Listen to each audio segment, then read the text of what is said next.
ଏକ ସାର୍ବଜନୀନ ମହତ୍ ଉଦ୍ଦେଶ୍ୟରେ ମେଡିକାଲ କଲେଜରେ ଛାତ୍ରଛାତ୍ରୀଙ୍କ ପାଠପଢ଼ା ପାଇଁ ନିଜ ମାତାଙ୍କ ମୃତ ଶରୀର ଦାନ କରିଛନ୍ତି ପୁରୀ ସହରର ଜଣେ ଶିକ୍ଷାବିତ୍।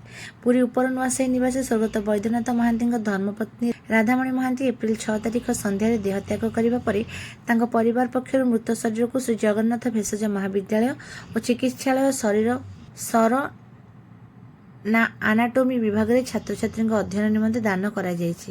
ନିଜ ମୃତ ଶରୀର ଦାନ ପାଇଁ ରାଧାମଣୀଙ୍କ ସମେତ ତାଙ୍କର 4 ପୁତ୍ର ଆଗ୍ରହ ପ୍ରକାଶ କରିବା ସହ ଗତ ଅକ୍ଟୋବର ମାସରେ କଲେଜ କର୍ତ୍ତୃପକ୍ଷଙ୍କୁ ଏକ ଇଚ୍ଛାପତ୍ର ପ୍ରଦାନ କରିଥିଲେ। ଗତ ସୋମବାର ସନ୍ଧ୍ୟାରେ ଦେହତ୍ୟାଗ ପରେ ତାଙ୍କର ପୁତ୍ର ଖଲ୍ଲିକୋଟ ଏକକ ବିଶ୍ୱବିଦ୍ୟାଳୟର ପ୍ରାକ୍ତନ କୁଳପତି ତଥା ଉତ୍କଳ ବିଶ୍ୱବିଦ୍ୟାଳୟର ସ୍ନାତକୋତ୍ତର ପ୍ରାଣୀ ବିଜ୍ଞାନ ପ୍ରାକ୍ତନ ବିଭାଗ ମୁଖ୍ୟ ପ୍ରଫୁଲ୍ଲ କୁମାର ମହାନ୍ତି, ଶରତ କୁମାର ମହାନ୍ତି, ବସନ୍ତ କୁମାର ମହାନ୍ତି, ରମେଶ କୁମାର ମହାନ୍ତି, କନ୍ୟା ଅନୁପମା ଦାସ ଓ ଅନ୍ୟ ପରିବାରର ସଦସ୍ୟମାନେ ରାଧାମଣୀଙ୍କ ଶରୀରକୁ ଜିଲ୍ଲା ମୁଖ୍ୟ ଚିକିତ୍ସାଳୟକୁ ଆଣି ଶ୍ରୀ ଜଗନ୍ନାଥ ଭେଷଜ ମହାବିଦ୍ୟାଳୟ ଓ ଚିକିତ୍ସାଳୟର ଆନାଟୋମି ବିଭାଗ ମୁଖ୍ୟ ତଥା ଉପାଧ୍ୟକ୍ଷ ପ୍ରଫେସର ଡକ୍ଟର ଲଲାଟେନ୍ଦୁ ସ୍ୱାଇଁଙ୍କୁ ହସ୍ତାନ୍ତର କରିଥିଲେ।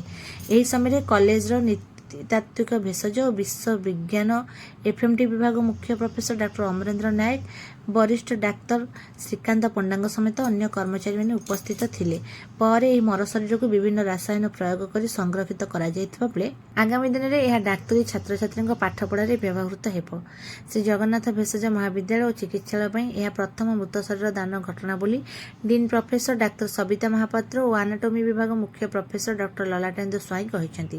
ସାମାଜିକ ସଂସ୍କାର ଓ ପରିବର୍ତ୍ତନକୁ ଦୃଷ୍ଟିରେ ରଖି ଶିକ୍ଷାର ବିକାଶ କଳ୍ପେ ନିଜ ମାଙ୍କ ଶରୀରର ଦାନ କରିଥିବା ପରିବାର ସଦସ୍ୟମାନେ ପ୍ରକାଶ କରିଥିବା ବେଳେ ଏଭଳି ସାଧୁ ଉଦ୍ୟମକୁ ବିଭିନ୍ନ ମହଲରେ ପ୍ରଶଂସା କରାଯାଇଛି।